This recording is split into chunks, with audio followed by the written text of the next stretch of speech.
dinhi ginato makita kung unsa kabuutan si VP Sara Duterte.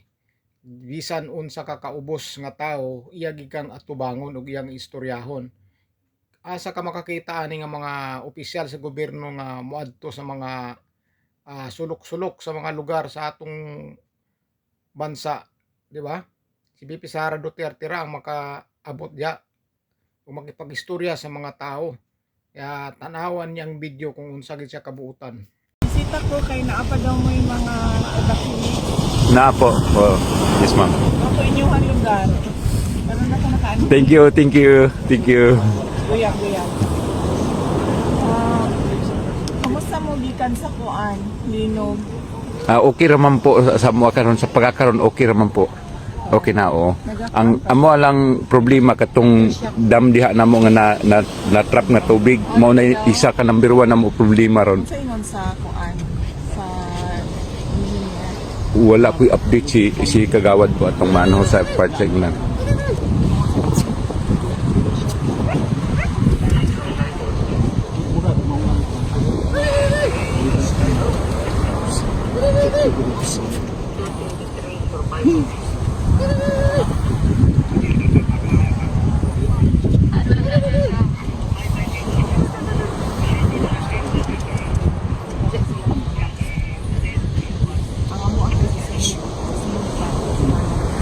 Sunod si Mana. Thank you ma'am, thank you.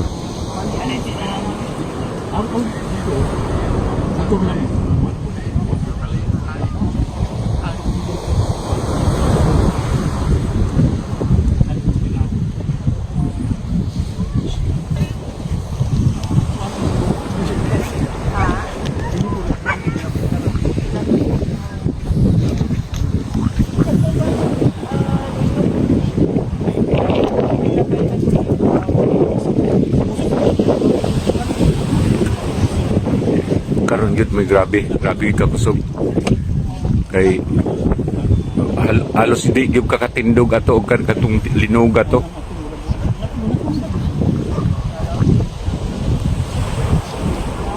Murag mas para sa ako mas kusog sa Davao tong nilabay. Pero ingon sa mga sa Davao sa Kusog kayo ni diri ma'am.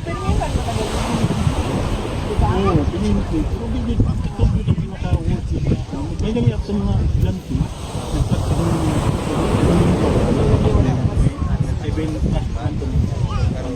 ang nakasulog ko, kasi patay. sa barangay ni Tadto.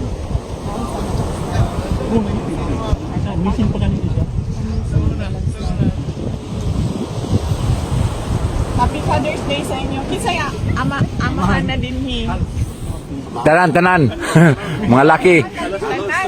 Mati-kati. Anak. Bakit mang ka? Nakabuk amahan din hi. Mga amahan. Halos mga kanang mga gwapo kay tao, mga amahan na oh.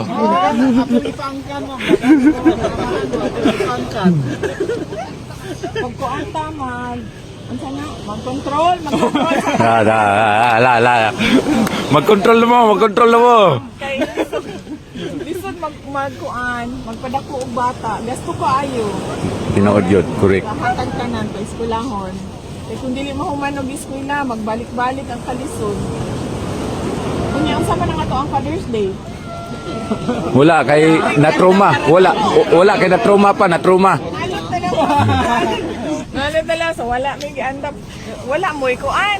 Lechon man lang. Wala gyud kay Isda wala.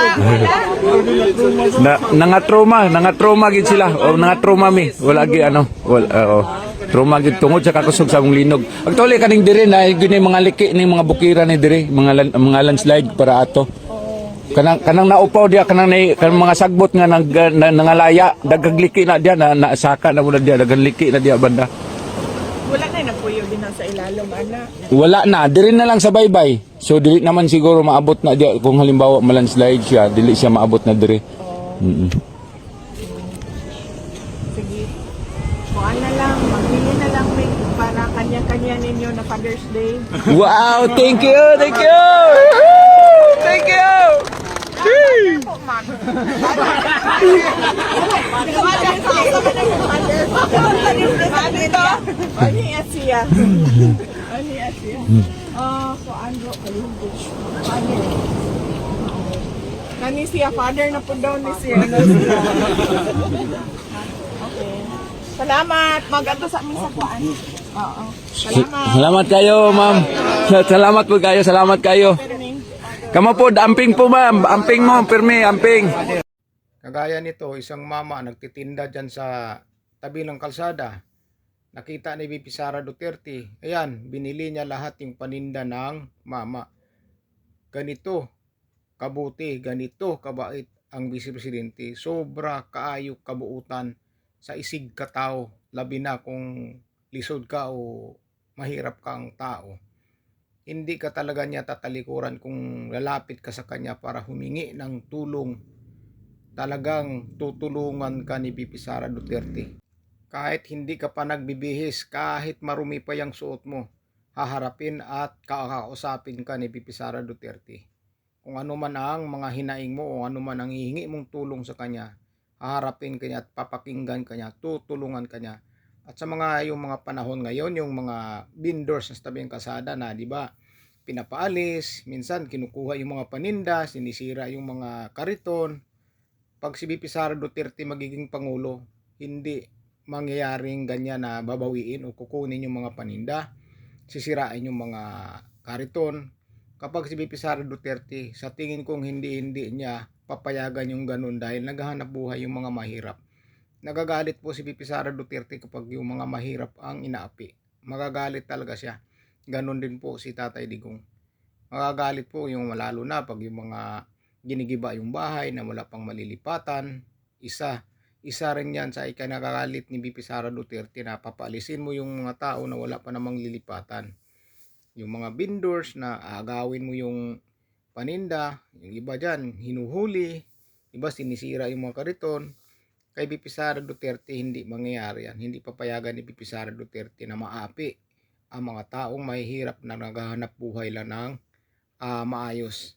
Kaya si VP Sara Duterte talaga maasahan ito sa mga tao, lalong-lalo na kapag mahihirap na mga tao. Malalapitan po talaga, hindi ka mahiya sa kanya dahil hindi yan sumusuot ng mga magarang kasuotan o magagandang kasuotan o mamahaling kasuotan. Kaya hindi mahirap lapitan at hindi rin talaga mahirap hingian ng tulong. Ganon kabuti, kabait ang Vice Presidente.